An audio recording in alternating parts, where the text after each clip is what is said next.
आप सबको जय मसीह की।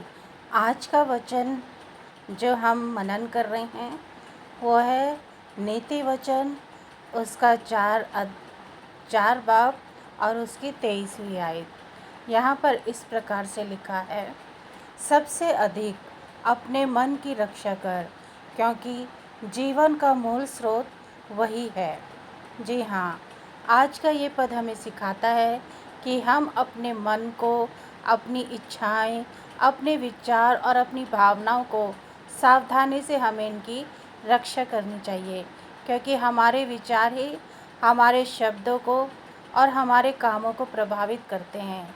इसलिए जब हम बातें सुनते हैं, देखते हैं और सोचते हैं, उनका ध्यान हमें महत्वपूर्ण से करना है। यदि कोई व्यक्ति लगातार गलत बातें सोचता है, जलन रखता है और किसी के प्रति मन में क्रोध रखता है, तो उसका व्यवहार भी उसी के जैसे होने लगता है। उसके अंदर चिड़चिड़ापन, गुस्सा, ये सब अंदर आते हैं उसके मन में। और अगर यही दूसरी तरफ यदि हम अपने विचारों को अच्छे संस्कार के साथ परमेश्वर के वचन में और सही संगति पर ध्यान देते हैं, तो इसके लिए हमारे जीवन में बहुत अच्छे हमको फल प्राप्त होते हैं। जैसे कि हम औरों की मदद करते हैं और हर एक के प्रति हमारा जो बिहेव है वो अच्छा होता है। तो आज का वचन हमें ये संदेश देता है कि बाइबल बताती कि सबसे अधिक अपने मन की रक्षा कर, क्योंकि मन ही है जो हमें एकदम से गाइड करता है कि नहीं, मैं ऐसा कर लूँ तो ऐसा होगा, अगर मैं अच्छा सोचूंगी तो अच्छा होगा। तो इसीलिए परमेश्वर भी कहता है अपने वचन पे कि सबसे अधिक, क्योंकि हर इंसान जो होता है वो हमेशा अपने हृदय से सोचता है कि चाहे वो गलत सोचे चाहे अच्छा सोचे, अगर वो गलत सोचता है तो उसका व्यवहार उसमें झलकता है।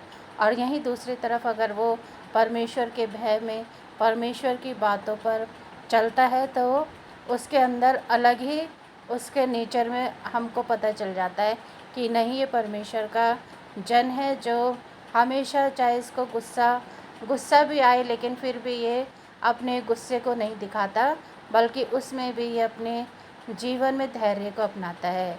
तो आज का संदेश हमें यही समझाता है कि हम हमेशा अपने मन की रक्षा करें। जैसे कि एक बार एक छोटी सी कहानी है जो मेरे दादाजी ने मुझे सुनाई थी कि एक बार एक इंसान ऐसे बैठा रहता है, तो वो सोचता है, उसके मन में आता है कि मैं वहाँ जाके उस पेड़ में जाऊँ और मैं उस फल को तोड़ूँ। तो वो सोचता सोचता फिर उसके वही बात उसके दिमाग में आती है। तो दिमाग कहता, भाई मैं तो अकेला जा नहीं सकता, जाने के लिए तो पैरों की ज़रूरत पड़ेगी। तो जो पैर होते हैं वो कहता है हाँ हाँ कि मैं चलता हूँ, मैं तोड़ूँगा।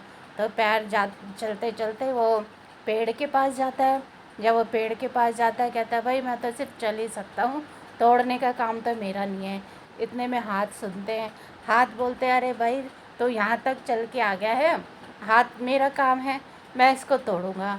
तो वो पेड़ पे चढ़ जाता है, तो वो तोड़ता है तो कहता है अरे मैं ऐसे कैसे तोड़ सकता हूँ, कि मुझे देखना है तो कि कौन सा फल पका हुआ है कौन सा नहीं पका है। इतने में आँख सुनती है, तो आँख बोलती है कि अरे अरे चुप, पहले मुझे देखने दे कि कौन सा फल पका हुआ है, ऐसे तो तू कुछ भी तोड़ देगा। तो आँख बताती है कि ये वाला फल पका हुआ है, ये वाला तोड़। तो फिर वो बताती है, जब आँख तो हाथों से फल तोड़ता है वो। तो इसके बाद जब जाता है तो कहता है अच्छा हम चल के आए, हमने तोड़ा, आँखों का सबका काम हो गया।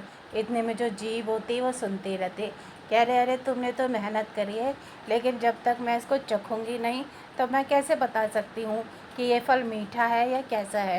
तो कहता है हाँ ये भी बात सही है। कहता है चल भाई तू चख ले और तू बता कि कैसा टेस्ट है। तो वो खाती है जीभ, और वो जैसी खाती है तो कहती है हो ये तो बहुत कड़वा है।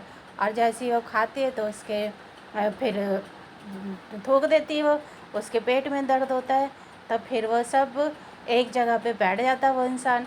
तो कहता हो मैंने इतनी मेहनत करी, और जब इतनी मेहनत करके सबको बोला, हाथों को, पैरों को, आँखों को, और इस जीभ ने तो एक झटके में बता दिया कि ये फल कड़वा है। तो इसी तरह से ये कहानी का सारांश है कि उसके मन में आया, है ना। अगर उसके मन में आया तो वो गया।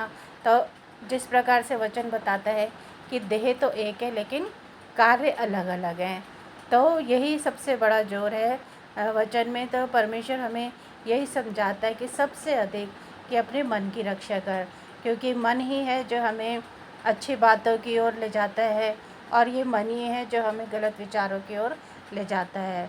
तो जब तक हम अपने मन की रक्षा नहीं करेंगे, उसको अपने अच्छे विचारों में नहीं डालेंगे, किसी के लिए अच्छा नहीं सोचेंगे, तब तक हम अपने मन की रक्षा नहीं कर सकते।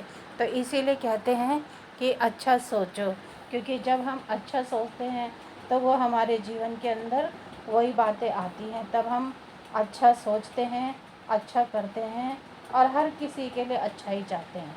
तो इसका बाइबल में बहुत बड़ी ये आयत वचन है कि अच्छा सोचो और अपने सबसे अधिक किसी की रक्षा नहीं करो, सबसे अधिक अपने मन की रक्षा करो। तो आज का वचन इतना ही।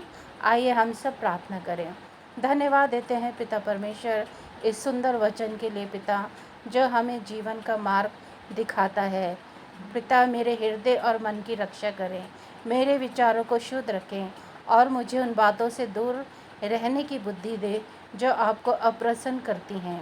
हे प्रभु, मेरे भीतर प्रेम, दया, सत्य और विश्वास को बढ़ाएं। जब मेरे मन में भय, क्रोध, जलन या गलत विचार आएँ, तब आपकी पवित्र आत्मा मुझे सही मार्ग दिखाए। मेरे शब्द, निर्णय और कार्य आपके वचन के अनुसार हो।